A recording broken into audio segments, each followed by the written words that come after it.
দেশের মানুষ গত প্রায় 20 বছর, 18 বছর তো বটেই, মানুষের ভোটাধিকার প্রয়োগ করতে পারে নাই। 8 সালে যে নির্বাচন হয়েছিল, এই নির্বাচন আওয়ামী লীগ, ভারত আর মঈনুদ্দিন ফখরুদ্দিনদের এই ত্রিপক্ষীয় সমঝোতার ষড়যন্ত্রের নির্বাচন হয়েছিল। সংগ্রামী ভাই এবং বন্ধুগণ, 12 সালেও মানুষ ভোট দিতে পারে নাই। 12 সাল না 14 সাল, 14 সালে মানুষ ভোট দিতে, 18 সালে মানুষ ভোট দিতে, আপনারা দিতেন নাকি? দেন না। 24 সালেও বাংলাদেশের মানুষ ভোট দিতে পারে নাই। কেন পারে নাই বলেন তো দেখি?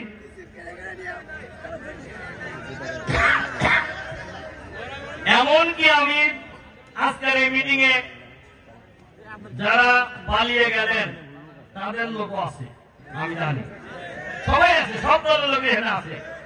আমার ধারণা আওয়ামী লীগের লোকেরাও ভোট দিতে পারে নাই। কেন পারে নাই?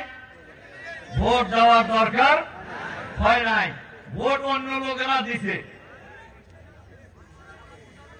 কিন্তু একটি গণতান্ত্রিক দেশে নির্বাচনী ব্যবস্থা যদি জারি না থাকে, তাহলে কি জনগণ তাদের পছন্দের প্রতিনিধি নির্বাচন করতে পারে? এটা পারে নাই মানুষ। এজন্য ক্ষমতায় থাকার জন্যই খুন, গুম, গ্রেপ্তার, গণহত্যা, এটা ছিল বাংলাদেশের মানুষের জন্য নিত্য নৈমিত্তিক ব্যাপার। 9 সালের পর থেকে এই দেশের মানুষ ভোটের জন্য, গণতন্ত্রের জন্য, অন্যায়ের বিরুদ্ধে আন্দোলন করেছেন, সংগ্রাম করেছেন।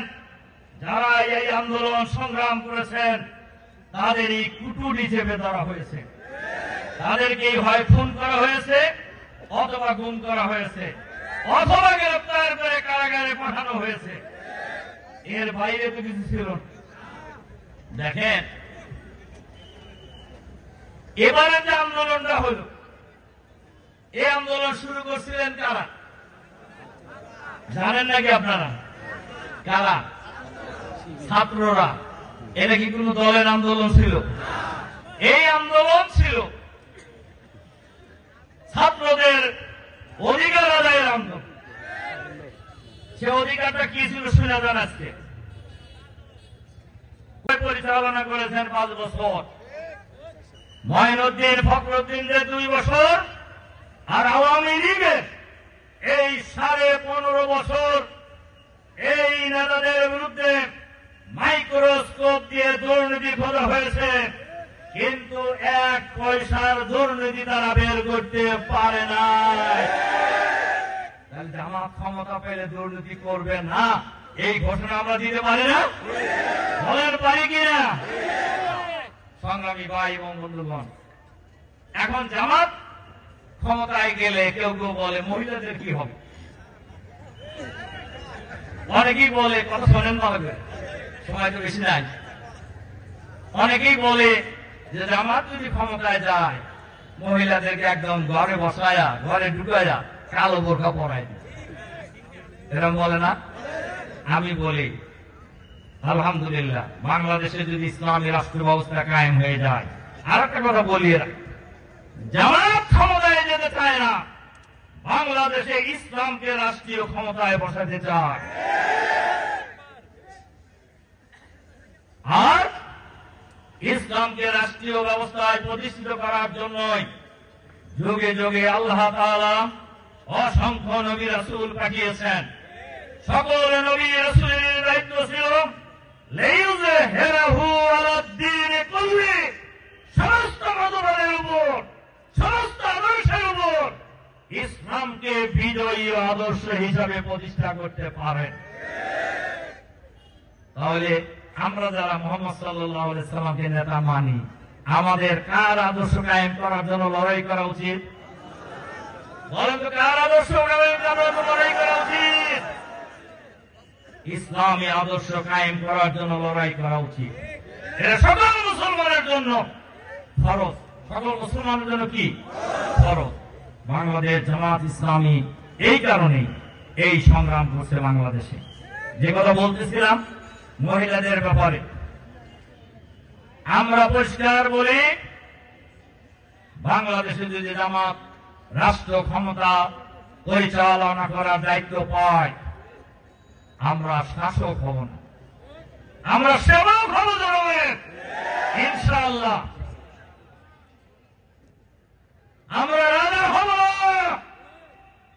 অতীতে যারাই দেশ শাসন করেছেন তারা মনে করেছেন নিজেরা রাজা, আর দেশের মানুষকে মনে করেছেন তারা প্রজা।